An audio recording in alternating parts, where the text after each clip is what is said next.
up in the sky. Look, it's captivating. It's energizing. It's Eliances Heroes.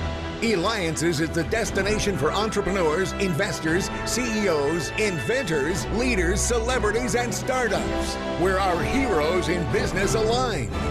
Now, here's your host flying in, David Cogan, founder of Eliances.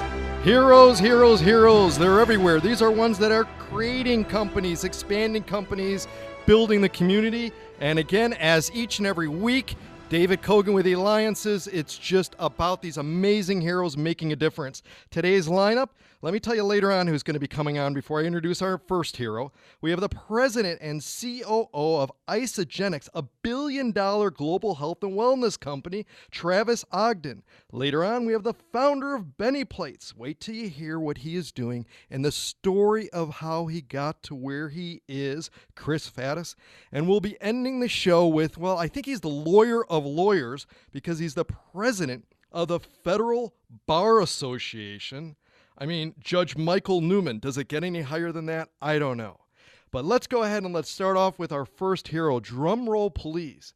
Can you guess who is the 2016 Ernst & Young Entrepreneur of the Year? Better yet, can you guess who has them on the show now?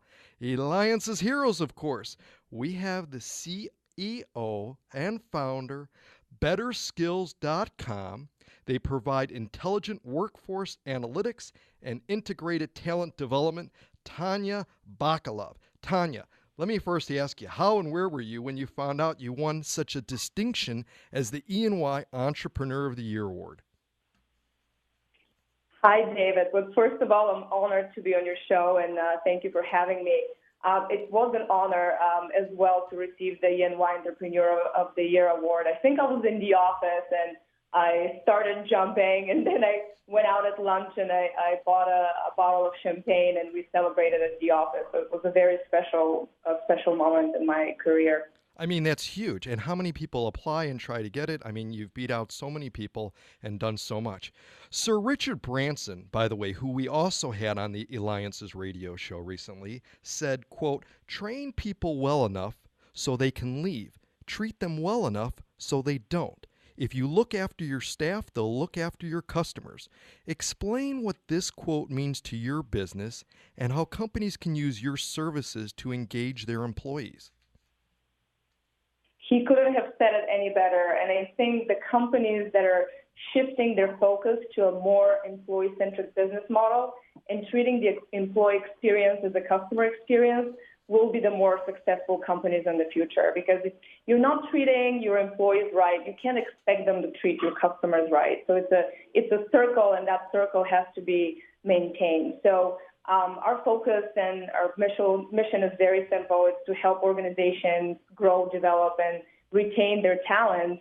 And otherwise, if people do not see that they're being developed, they don't have an opportunity to grow in the company, they either leave or you have a workforce that's not prepared to work on your future projects. And the companies are not going to be successful if they don't do that. So tell me exactly, though, what does Better Skills do?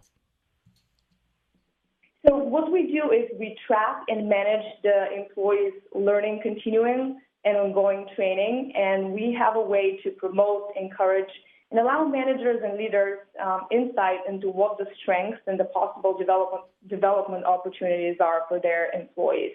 And we do that in a variety of different ways because people retain information differently. So it's not just about taking a training, which is a passive way of learning. It's about who is your mentor? Who are you mentoring in the company? What type of job rotations are you taking in the company where you can train or shadow somebody in their job and pick up new skills? Can you possibly have a training of your own that you can pass your knowledge down to the employees? So we do that in a very fun way with tracking different credits for different things that people do and encourage them along not to forget to work on their skills and get better over time. And at the same time, we provide that insight back to HR or their leaders and they can work on the strengths and the weaknesses that their employees have. And what type of size, what size company uses your services? So any company really could use our service. Typically, companies over 100 people, and we've seen, and especially you mentioned Richard Branson, and he has that philosophy that once a company or one of his organizations reached over 100 people, he saw how the breaking down of communication happens, and he kind of lets that company do on its own, and then he starts another organization because it's so much difficult when you're now not in the same office, you're building new offices, you're a global company, and you have no way of knowing who your employees really are. And that's a way to keep track of and visibility into your employees and what have they done, what are they doing to move in the organization itself. So any company over 100 people could benefit from our product. Nice. And you're listening to Eliances Heroes with me, David Cogan. Be a hero. Go to where entrepreneurs align. Be part of the community at Eliances.com. That's Eliances.com. And we're talking with the founder of Better Skills. That's betterskills.com, Tanya Bakalov, who was also recently the Entrepreneur of the Year with Ernst & Young. Now, a challenge for many startups, Tanya, is raising money. You accomplish this by not only raising money from one place, but many, including some well-known ones, Bain Capital Ventures, VT Technology Ventures, various angels groups and that. Please divulge the secrets to getting someone to believe in your vision for your company and not just say that they like it, but actually invest hard dollars into it. So, David, this is my second company, and the first company, we built it from the ground up, from $0 to $90 million, and it took a lot of hard work and grit and networking. So I think in the beginning, the first 2-3 years for my first startup, it was very hard to get any kind of money. So we just did everything that we can to get the company off the ground and our first customers before we even raised. And for the second company, it was a little bit easier because I had already built a successful business and people really believed in me that I can do this a second time as well. But it's a hard process. You have to start from the ground up, and there will be a lot of no's before somebody commits to you. And when that happens, it opens up a lot of doors. Well, what made you want to create this after your first company then that you grew to 90 million in such a short period of time? Why start another company and how did it come to be? Well, once an entrepreneur, always an entrepreneur, I think is probably the easiest answer. But it was really, I saw firsthand because the company we built grew to 600 people, and I saw those communication breakdowns after 100 people, and I saw how there was no clear and defined ways for companies to provide that talent and professional development to their employees. And we were focusing on a lot of little perks or bonuses, but there was not a lot of ways as a methodology or as a software that existed that helped those companies and even ours to encourage and provide that.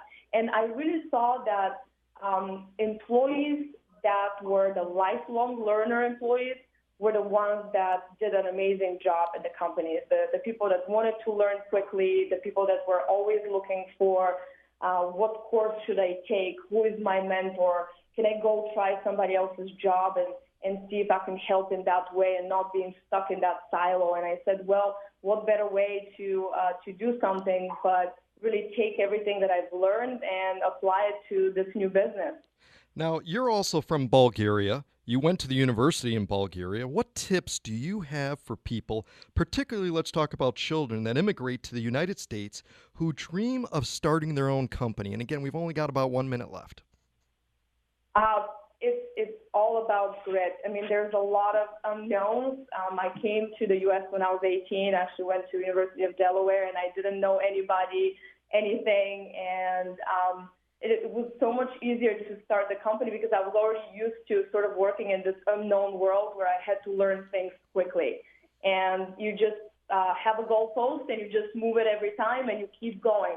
and you have to believe in yourself and really just keep moving that needle every single day and working towards your goal.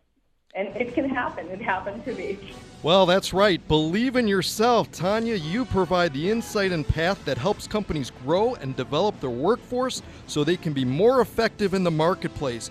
Your hero, Entrepreneur of the Year, Tanya Bakalov with BetterSkills.com. And when we return, we're going to have the president and COO of Isagenix, billion-dollar global health and wellness company, David Cogan with Eliances.